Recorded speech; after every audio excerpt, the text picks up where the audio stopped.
Now, while far-right political parties and organisations have been making huge gains in many countries in Europe, in the UK, according to a report released today, they've been in retreat.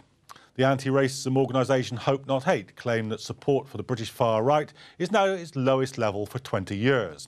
But is this really because Britain is becoming less receptive to the far-right? Nathaniel Amos Sansom has this report. The start of the 21st century was a good time for the far-right in Britain, as electoral successes for the British National Party and the scale of large protests by the English Defence League led to grave concerns for many campaigners that the UK could see the far-right becoming part of the mainstream political discourse. But since the last general election in 2010, these two groups have shrunken and fractured into insignificance, in large part due to sustained campaigning against them and internal leadership battles. A report out today by the anti-racism organisation Hope Not Hate says that such groups are now at their lowest level of support for 20 years. This is despite what the report calls the currently favourable social climate, particularly around factors like terrorism and issues like the abuse scandal in Rotherham last year. The report, however, stressed that this collapse was largely down to the failure of leadership in these groups, with the BNP's former leader Nick Griffin being forced out of the party after losing his seat at the European Parliament last year, and the EDL has been left fractured after its former leader Tommy Robinson disassociated himself from the group. The collapse of the BNP since 2010 has coincided with a surge in support for the UK Independence Party, which according to opinion polls ahead of this year's general election could become the third largest party in the country, while UKIP has always flatly denied any associations with the far-right, and even imposes a blanket ban on anyone from a far-right group becoming a member of the party. Political scientists have outlined a number of areas of overlap in their support, and the report from Hope Not Hate notes that while UKIP is not the BNP, and Farage is not Griffin, it is clear that most former BNP voters feel quite at home in the UKIP stable. And online, the British far-right continues to grow, with the Facebook page of the party Britain First receiving over 1 million likes on social media.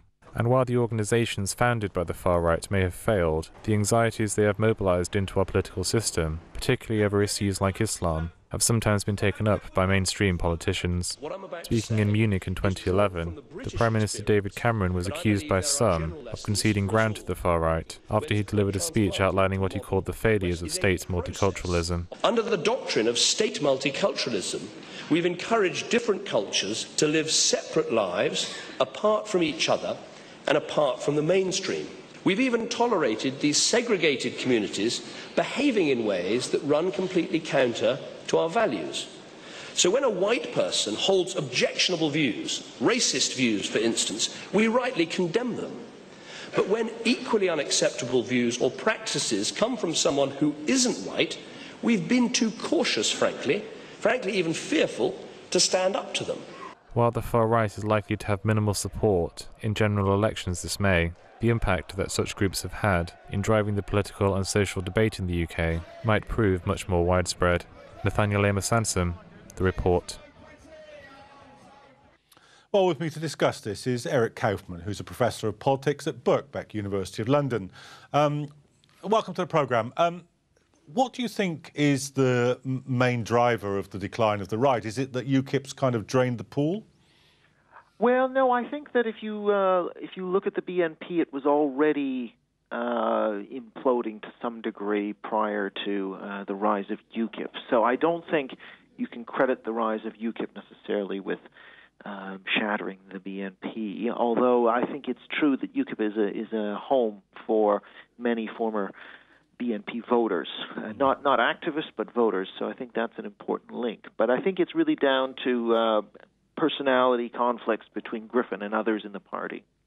Do you think, I guess all political parties at nearly all times have kind of personality conflicts and debates and divisions amongst their leadership. Do you think they become a source of breakdown when the opposition to those bodies from the outside produces a kind of, tension inside those leaderships that they can't withstand? Well, I think part of one of the things we've learned from looking at far-right movements over time and place is that regular parties have a network of volunteers, they have local branches and campaigning structures that root them in local communities and give them a certain robustness. So even if a given leader rises or falls, they can withstand that, whereas a lot of newer political parties tend to live and die by the charisma of a particular leader. Haider, for example, in Austria, as an example of that.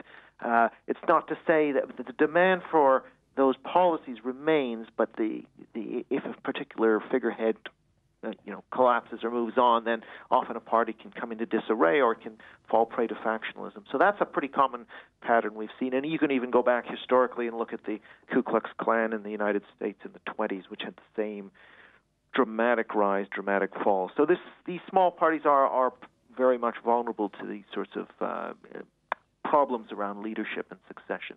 And do you think that those problems are the inability, I guess you'd say, to sink permanent roots?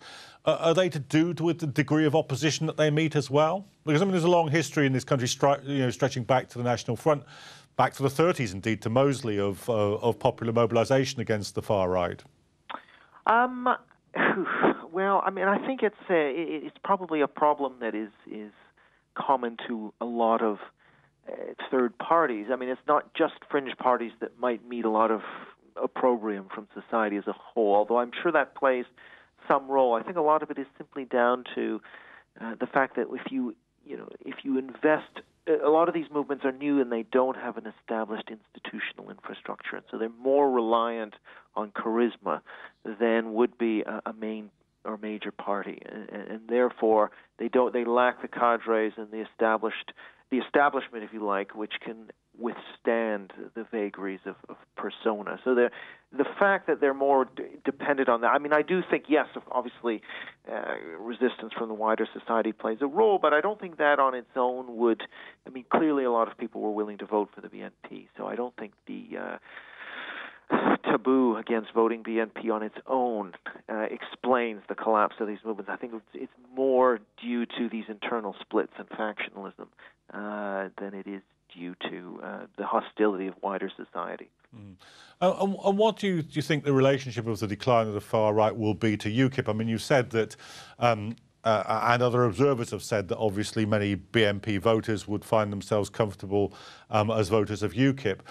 Do you think there's liable to be any kind of further development of that kind of relationship, or do you think that UKIP will simply go its own way, absorbing those voters into its different, if related, culture? Well, I think from the British election study, the latest waves do seem to show that about half of those who said they voted BNP are now voting UKIP. I think it's at least half, and there's certainly a very strong link between having voted BNP in the last election and currently supporting UKIP. So that's just to say that a lot of former BNP voters have gone over to UKIP, although a significant number have not.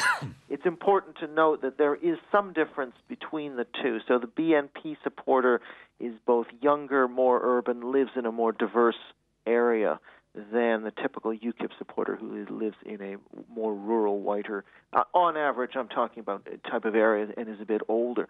But having said that, and also UKIP's support base is much wider, much larger than that of the BNP. But the BNP support, I think a lot of it has been absorbed into UKIP, yeah. And naturally, there is a coincidence of aims, particularly around immigration and reduction of immigration. Do you think there's likely to be a kind of continuing relationship between the far right and the success or failure of UKIP? For instance, if UKIP didn't do as well as perhaps some people think it might, do you think there might be a re-emergence there on the far right?